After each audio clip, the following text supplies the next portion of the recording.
As they pulled up to the haunted lighthouse, his friend told him that anyone who went up never came back down. No bodies, no answers, just gone forever. He warned his friend not to go, but curiosity got the better of him. He told him he would call from the top to prove he was okay. Phone in hand, he stepped through the door and disappeared up the stairs. The climb was long, but at the top there was nothing, really. Just a quiet room and an ocean view, not scary at all. He pulled out his phone, but there was no service. And that's when he noticed it, a small room off to the side. In it was an old rotary phone, still connected. He picked it up and called his friend, and let him know he was speaking from an old phone he found in this cool room. The friend froze. There was no phone or room in this lighthouse. He circled the base, looked up, and saw him standing on an old rotting plank, holding his cell phone. A gust of wind came hard off the sea. The call cut out, and only the lighthouse remained. They set up a baby monitor to keep an eye on their daughter, because recently they had noticed open drawers and crooked window blinds, things that made them uneasy. The camera was a way to make sure nothing odd was happening. Hours later, in the middle of the night, the monitor crackled awake, instantly jolting her from sleep. She glanced at the screen and saw her husband standing over the crib, cradling their baby. She felt relieved until she realized her husband was lying right next to her. Panic surged as she grabbed a baseball bat and bolted into the nursery. She turned on the light and her husband spun around, startled, clutching their baby. If this was her husband, then who was in her bed? While he was studying, a hand reached through the window and dropped a velvet case onto his desk. Inside were 2 glowing contact lenses. He slid one onto each eye, and immediately the text on the page moved. Diagrams animated, labels slid in place, and the answers appeared right on the paper. Every problem was solved before he even finished reading it. On the way out of the library, he saw the man who gave him the lenses watching in the distance. During labs, the lines he needed to cut appeared as paths, and when taking a test, every question lit up with answers only he could see. He graduated at the top of his class and saw the mysterious man again in the crowd.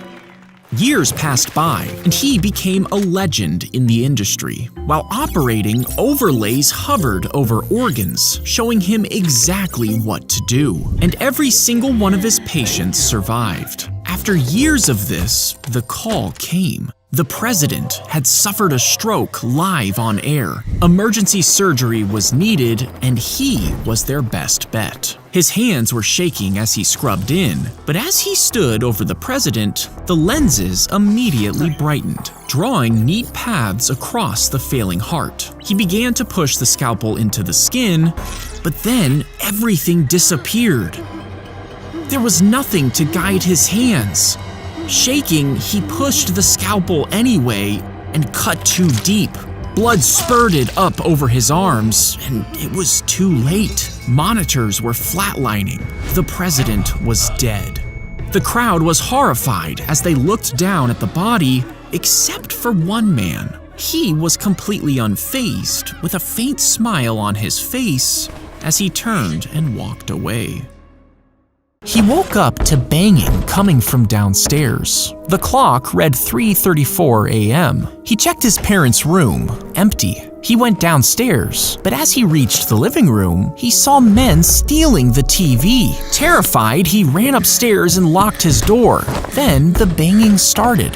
He woke up, believing it was a dream, but the clock still read 3:34 a.m. Scared, he went downstairs to reassure himself, but the men were in the kitchen yelling at his parents. He ran back upstairs just as the banging started. He woke up again. It was 3:34 a.m. This time, he stayed awake for 36 hours, haunted by the endless loop. There was a staircase in the middle of the village that led straight into the sky, with no end in sight.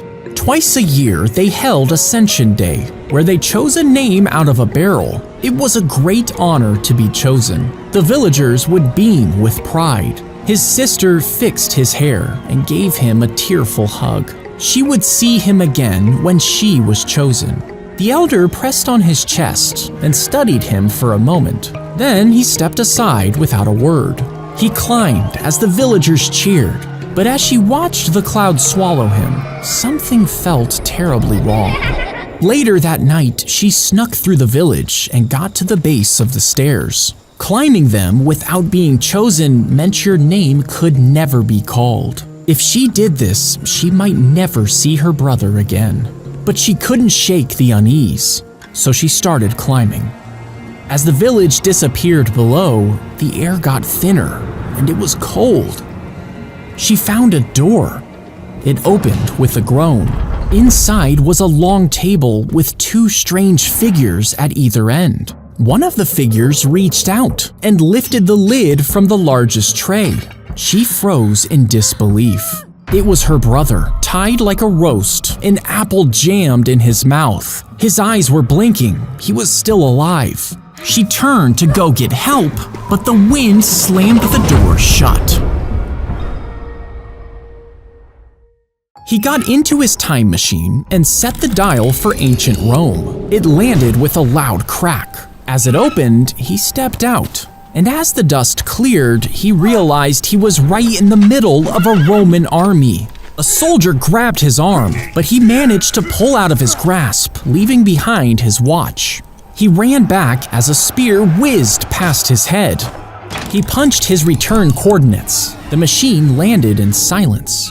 As it opened, he saw nothing but gray skies and dead trees. Behind him was a city in ruins. A massive statue was half buried in the ash. It was an emperor, with one arm reaching out of the ground, and on the wrist was a watch. His watch. In the street ahead, he saw a crushed warhead casing, with his watch etched into its side. You see, the soldier had kept it that day. Roman engineers took it apart. They studied its gears, its strange metals, its hidden power. They cracked the battery. They discovered energy, built machines, and forged weapons far beyond their time. They advanced too far, too fast. He ran to the machine to go retrieve the watch, but the spear had torn a massive hole, meaning he was stuck in a timeline that never should have existed, all because of his watch. He would steal the dog and take it home with him, but this wasn't just a random pet. You see, he did his research beforehand, hanging out in dog parks and looking for emotional owners. You know, the ones who loved their pets as if they were kids. Then he would follow them home, stake out the house, and take their dogs. Soon, the lost dog posters would appear, and when he offered his help, they always agreed money was no object to these people. When he finally staged the reunion, he would live stream it, and it was always a hit. Hundreds of thousands tuned in live, and soon his videos even attracted sponsors. That's because he had a knack for finding the best targets, like Ernie, an elderly veteran with PTSD, and a support dog as his only companion. After stealing his dog, he streamed himself pretending to find him, and teased a dramatic live stream of the reunion when he would return the animal. But when he stepped inside the veteran's house, the dog stopped dead in its tracks and started whining. He shrugged it off with a smile. There were thousands of viewers watching. With a sharp tug, he managed to get the dog moving until he got to the kitchen and found the man on the floor dead. Panicked, he fumbled with the record button, desperate to shut off the stream. "This wasn't supposed to happen," he whispered. "I just steal them. I give them back. I'm not a killer." But the stream never actually stopped, and his followers heard everything.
As he tucked his daughter in, she looked scared and asked him to check the closet. The father smiled and walked over, but as he pulled the closet door open, his face went numb. It was his daughter.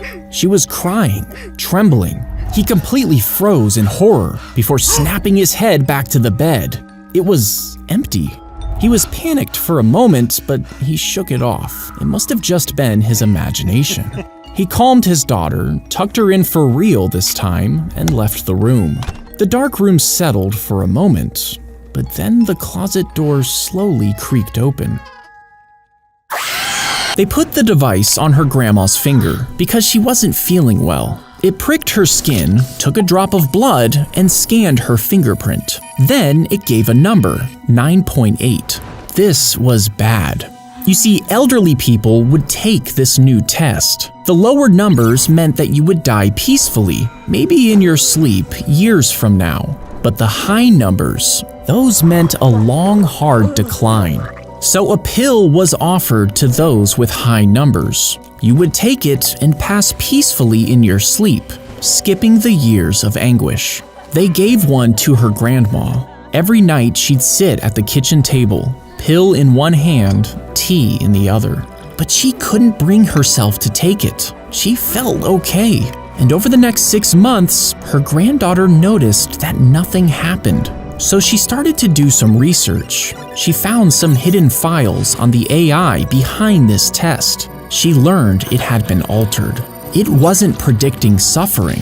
Insurance companies reprogrammed the AI to flag patients who would cost too much money as they aged. They weren't treating patients, they were eliminating expenses.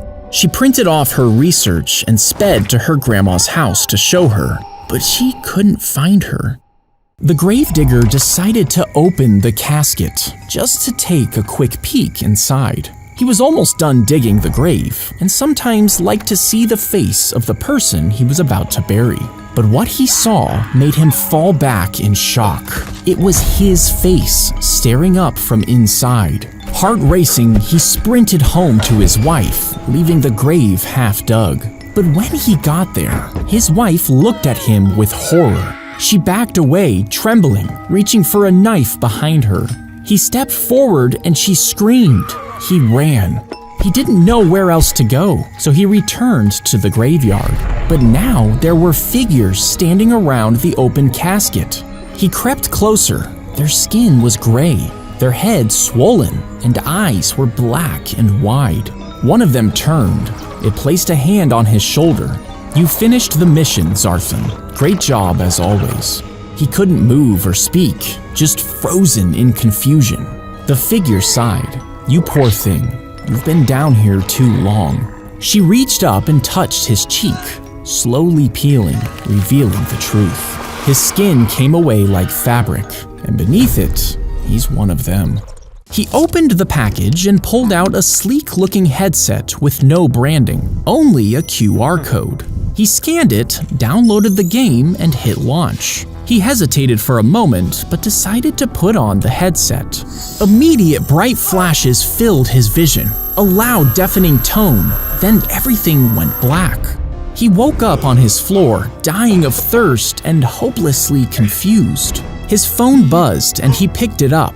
55 missed calls, hundreds of texts.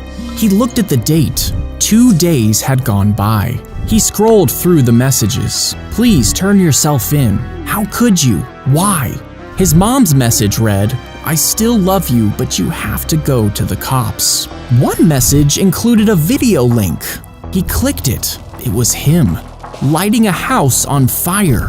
He was committing multiple terrible crimes. But when he turned to get the headset, it was gone, along with his computer. Sirens approached. Red and blue flooded his room, heart beating out of his chest. His eyes caught the back door, and he decided to run. His wife was sitting beside him. The kids were sleeping in the back seat. The road stretched, quiet and dark. Then headlights cut across the line.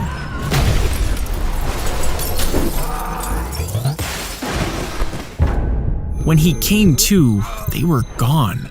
His family was dead because of a drunk driver, and he was all alone. Now, 20 years later, he's retelling the story for the 100th time to his psychiatrist. She had adjusted his medication many times, but nothing seemed to help. He was numb. He just couldn't enjoy life. So she suggested an experimental clinic that claimed it could completely erase specific memories. This would be perfect for him. He had been struggling with this weight for too long. He agreed, desperate to forget his trauma, signing all the waivers without hesitation.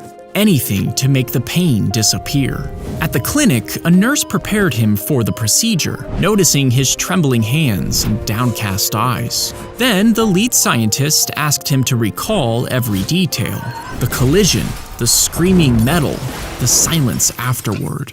He poured it all out so the machine could trace the neural pathways and find his memory. They sedated him and the procedure began. It was supposed to be quick, but the system kept failing to lock on to the memory. The screen showed inconsistent data. The scientist grew frustrated.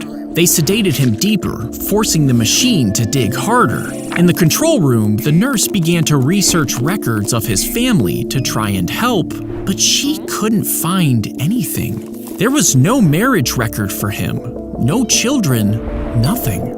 She found an article about the car crash, and to her horror, she saw the man's face in a mugshot. He was the drunk driver that night. He was the one that killed the family,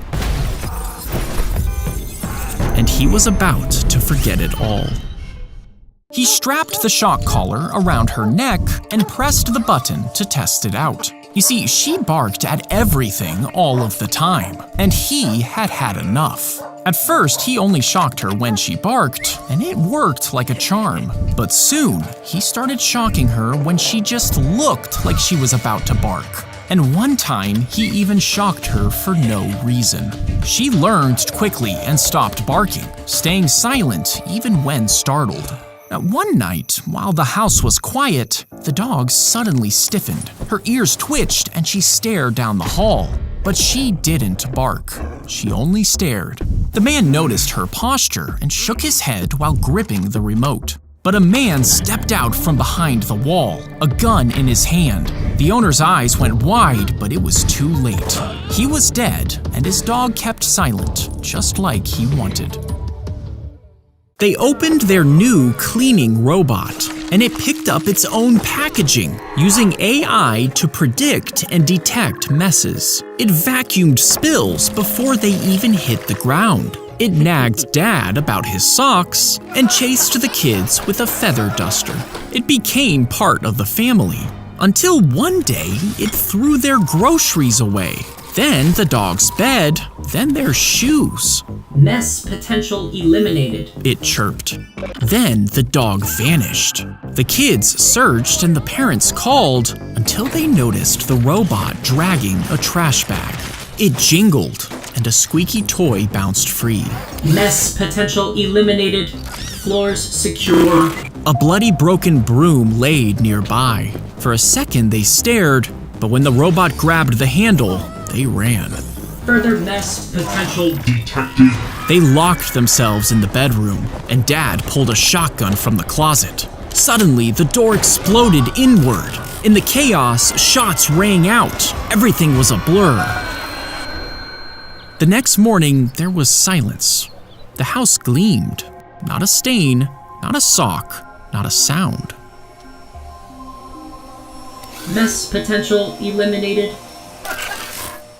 3 friends were exploring the haunted theater, which had been abandoned for years. Locals told stories about unexplained noises and things moving by themselves, claiming the building was haunted. But it was scheduled to be torn down the next day, meaning this was their only chance to explore it. One of them joked about holding a seance. The others laughed until they reached the stage. A bowl of salt, a bird's skull, a blade, and an open book with a drawing of an old woman's twisted face.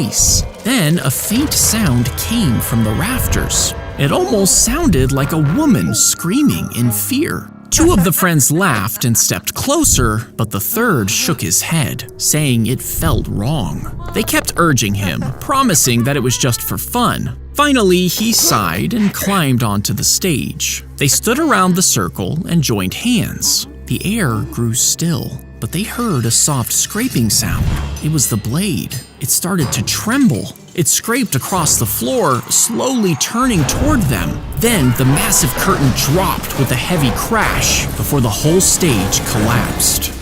The next morning, the demo crew searched the ruins. No sign of anyone inside, just a crushed skull, a sharp knife, and a book with a drawing. It was 3 terrified teens, sketched on the page. When the wrecking ball hit, the workers swore they heard screams coming from inside the walls. They rolled him into the nursing home, even though he didn't want to go, and they took his beloved dog with them when they left. Now his days were filled with pills, checkups, and bland meals served on trays. But without his dog, everything felt hollow. He began to notice things. Pills left untouched, piling up on tables. Now he recognized these medications. Drugs that, mixed wrong, could be deadly. And soon after, people around him started dying, one by one. Each loss explained away by staff as just old age. Late one night, he called his daughter and whispered, It isn't safe here. He begged her to let him move back home, but she just asked if he had been taking his pills. As the days passed, more deaths followed. Then a nurse collapsed suddenly in the dining hall. This time, there was no explanation. The staff scrambled, ordering cameras to be installed. Weeks later, his daughter was called in for a meeting. The police were there. They pulled up grainy footage of the old man. He was crushing pills, mixing the powder into the communal sugar jar. A nurse stirred the sugar into her coffee, took a sip, and collapsed. It was him. The family turned in horror, but he just smiled while petting his dog. I told you, it isn't safe here. Claire took the new weight loss pill, excited to finally get rid of her hunger. She celebrated over a pizza dinner with her family, but her plate remained empty. Her appetite had vanished. She finally felt in control. Within just a few days, the weight melted off. But then, the real change started to hit. Pancakes smelled like vomit. Homemade meals made her gag. Even water tasted rotten. She tried to quit the pills, but even after she stopped, her body still reacted like everything was poison. Just the thought of food made her panic. Doctors told her the medication had connected the thought of food with being poisoned. It couldn't be undone, and it was happening to everyone who had taken it. After months of being on a feeding tube, she finally got the news. A second pill had hit the market, offering 24 hours of relief. She cried as she finally enjoyed dinner with her family, and every bite was better than she ever remembered.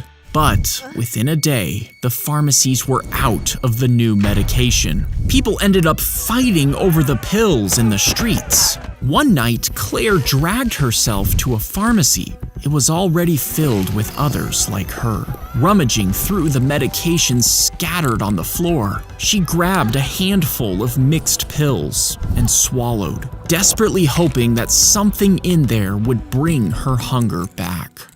Her shovel hit something as she was helping in the garden. She thought it was a rock at first, but when she pulled it out, it was cold and heavy. She immediately ran over and handed it to her father. He kept a straight face, but he was just as confused. Later that evening, as he was studying it, something began to move. He stepped back, scared, and knocked over the lantern. Oil and flames began to spread. He stumbled back and knocked the dial onto the floor. The flames were gone. The lantern stood upright. The dial was back on the anvil. Now, he was a man of God, and this was sorcery. He grabbed a mallet and struck it again and again, but it wouldn't break. So he carried it deep into the woods. Then he dug until the hole was deeper than himself. He threw it in, buried it, whispered a prayer, and left. And the dial sat there, undisturbed, for 150 years. Until one day, a different shovel hit it. Click here to continue the story.